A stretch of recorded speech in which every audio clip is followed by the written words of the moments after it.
Lord of the Mysteries, episode 10, starts off with Leonard looking like a snack. All of the characters are very distressed at the loss of Neil. This is a very, very serious moment that we should not make fun of. But still, Leonard brooding by the window just, what a delight.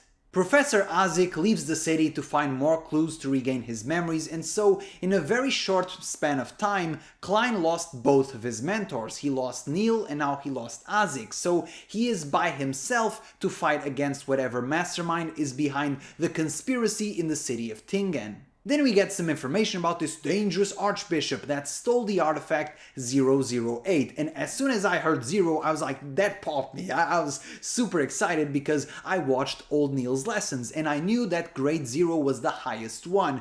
They do add this information in after the fact, but I think there's a big gap in knowledge that really affects the overall enjoyment of this scene if you do know or if you don't know, because if you do know, like me, you get immediately excited. If you don't know, you just think that okay, 008, that's a bunch of gibberish numbers, and when they do tell you after the fact, okay, that's impressive, but I wasn't really locked in for that scene. So I think once again, watching old Neil's lessons is very important, especially for scenes like this, and while I do appreciate that they still gave the information to Donghua onlys, I wish they had done it a few episodes ago when they first introduced the sealed artifacts. Once again, maybe just an extra 10 seconds of dialogue would have been enough to really clue in the viewers.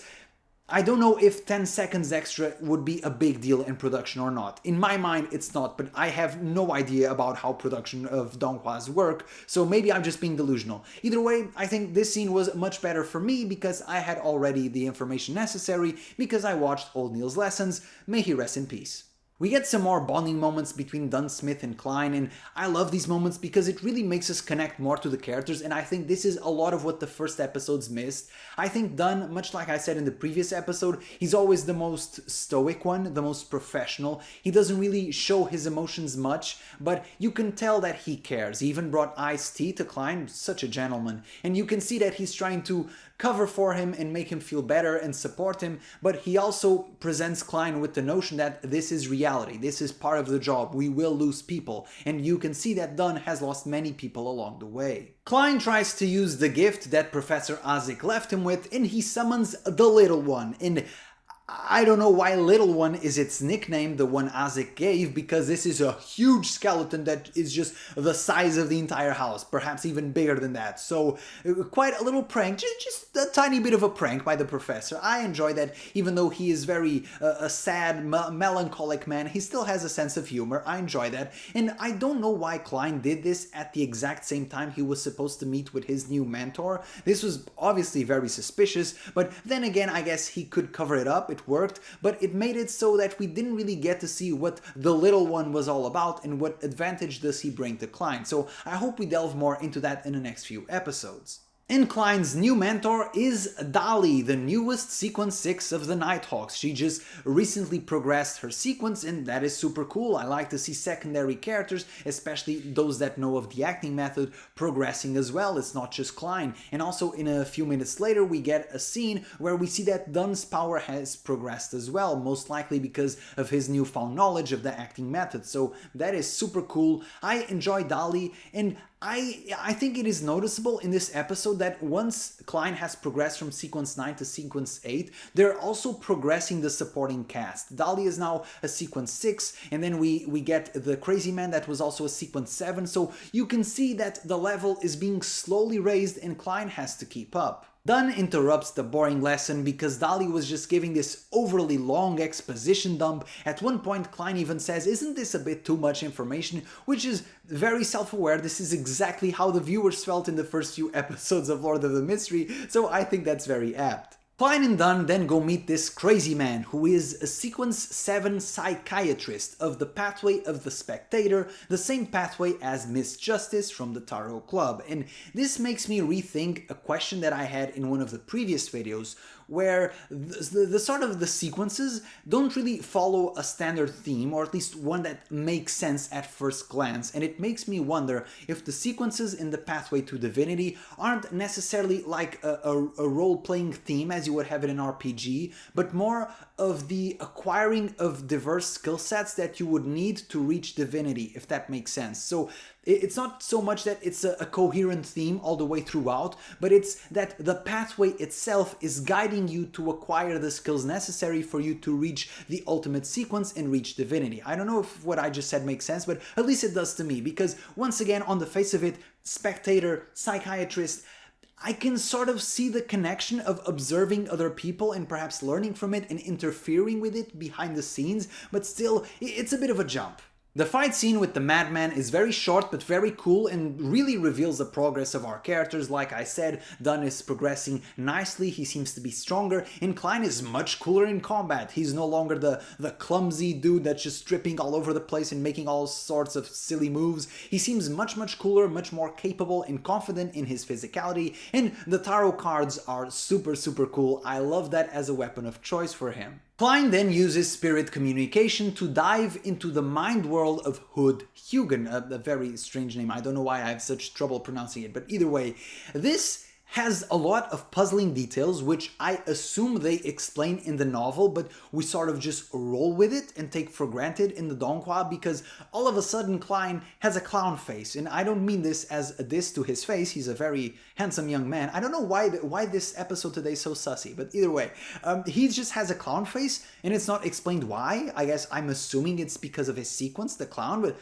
okay, we just roll with it. And then the overall symbolism, I'm trying to take bits and pieces away from it, trying to conclude what I can, but once again, everything seems so unexplained and so vague, it's hard for me to grasp exactly what they're getting at. For example, Hood Eugen is standing on a pile of tentacles, which would make sense to me if he was, for example, of the same pathway as the Hanged Man, that the sailor pathway? No, it's not the sailor. I can't recall it right now, but either way, it doesn't matter. But he is from the spectator pathway, so I found that to be strange. I was expecting perhaps a chair or a bunch of chairs like you have in a theater. That would make more sense to me thematically. And also, the Klein just does this thing where he throws doves and the doves transform into mouths, and am I supposed to take something away from that? I don't know. I was very confused. It was a very trippy sequence, this mind world thing, but it was very visually engaging, so I guess that's all I can ask for. Hood Eugen answers some questions very nicely, but then he starts going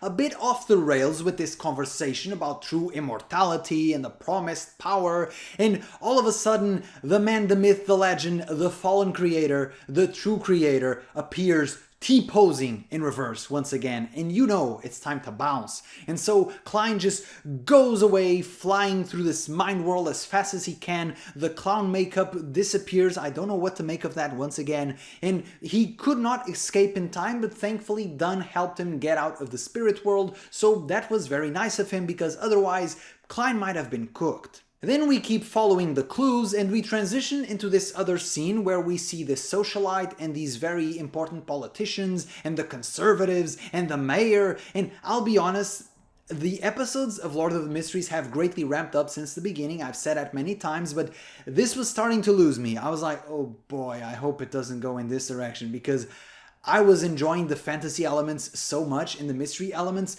but if you start adding in politics, it's just, it activates another part of my brain. I was really not enjoying this at all, but thankfully, I think it's not really the point of the politics. I don't think we'll go into parties or anything like that. The point was to introduce this Madame Sharon, this very important socialite that is hinted at being involved in the murder of this politician. And this Madame Sharon was super suspicious. She even looked at Klein in a very menacing fashion, or whatever those eyes were. And also, he can't really understand much about her using divination. So somebody is interfering with him once again. And this reminded me a few episodes back. We had the people of, I think, the assassin pathway, where they converted to women at some point. And so this made me think, is Madame Sharon also a Beyonder? And is she La Nevus himself? Because that would be the fastest way to hide from everybody, just gender band, and then nobody can find you. Maybe he is still in the city of Tingen, but he is Madame Sharon.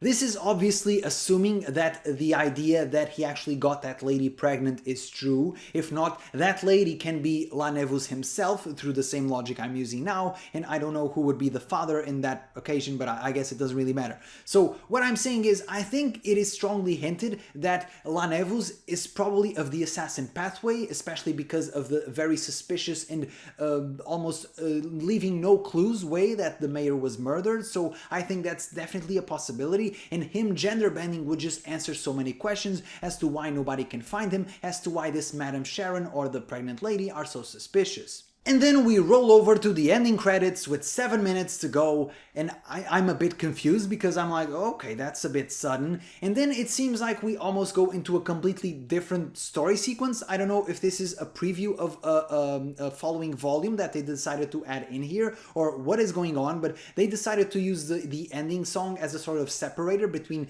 the standard episode and this sequence. So I don't know if this will be immediately followed up on or whatever, but I really enjoyed this one. We get this Tarot Club meeting. Once again, Justice is super giddy at the Fool. She's just super excited to be here. And meanwhile, Hanged Man is revering him. He's just the ultimate glazer. He is in awe of the Fool. And they hint at this Forsaken Land of the Gods, which then we get a character which is presumed to be from that exact same place. So that is very suspicious. I love how the Hanged Man asked the question of Klein and he just said, you can't know that yet. Once again, this goes back to my theory that he's doing a sort of acting method unconsciously in the fog because he just has the smoothest ways of not letting them know that he doesn't know much of anything that he talks about. He's just a dude just hustling and playing it up as it goes along. He's not really as mystifying as they think he is, something that is also highlighted in this week's Chibi episode, which is also super funny. The Hanged Man reveals that he wants to meet one of the 7 pirate admirals, and I'm just thinking this has got to be a One Piece reference. Really, the Shishibukai, the 7 pirate admirals, I'm just thinking surely this is a reference, but either way, it's an appreciated one. It had a giggle out of me, and this dude that he seems to be looking for, he seems to be quite a tough dude. He literally disintegrated another little bro. So, yikes, that seems to be a powerful man. And then we get this new character, Derrick Berg, that performed some sort of evil or insane act because he was all bloody. We didn't quite get to know what he did, whose blood that was, but it seems he was truly desperate to ask for help, and somehow that prayer went directly to the grey fog of Klein, who then noticed it. So it's very interesting. It wasn't exactly the same incantation the others used, or that even Klein used, but it was very interesting. Once again, everything surrounding the grey fog is very, very compelling and very mysterious. I also love how Klein has these moments that come out as him being humble, but it's just him also being humble, but sort of being truthful as well, where he says, "Are you a deity?" And Klein replies, "No, I'm just a fool who loves history," and I guess that checks out. The new member of the Tarot Club picks the Sun as his alias, and then the episode ends, and Crunchyroll tries to autoplay me into Old Neil's lessons that I have already watched, which, good one, Crunchyroll. Thanks for reiterating the same information I have already absorbed. Once again this week there is no Old Neil lesson. As I said, for these types of extra content I don't really care about the canonical health of the characters. I would be fine with having more Old Neil lessons, but I guess they just decided that they have already exposed the viewer to all of the information that he needs for season 1 and there is no need for more lessons, in which case that's fine. There is, however, a Chibi Theatre that I've already mentioned, and this one is super funny. Once again, I don't think it adds anything in terms of information. I don't think that you have to go out of your way to watch it if you want extra content in terms of revealing extra details about the world of Lord of the Mysteries, but this one is super funny. It's just the idea that the Tarot Club members have of Klein and who Klein actually is, and I think this one just, it got a giggle out of me, so I think it's worth watching. It's like 90 seconds, so go ahead and watch it. Overall, I greatly enjoyed this episode. I don't think it was as emotionally impactful as the one from the previous week, but then again, it couldn't be. The only way you could make it even more impactful was if you, I don't know, you killed a bunch of characters, but that would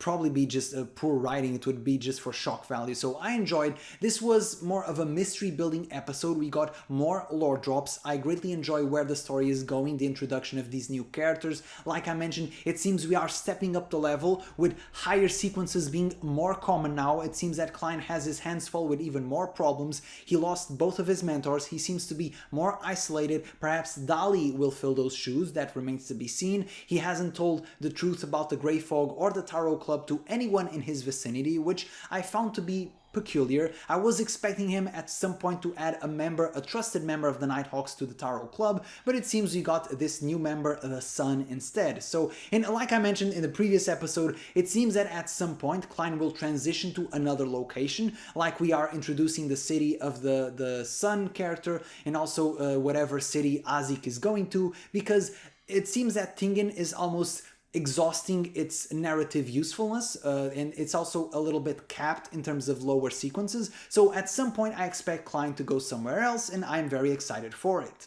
Either way, the main mystery of Tingen remains to be solved, and I expect Klein to be on the case. I do think I have a strong feeling that La Nevus is likely hiding as one of those gender bender sequences.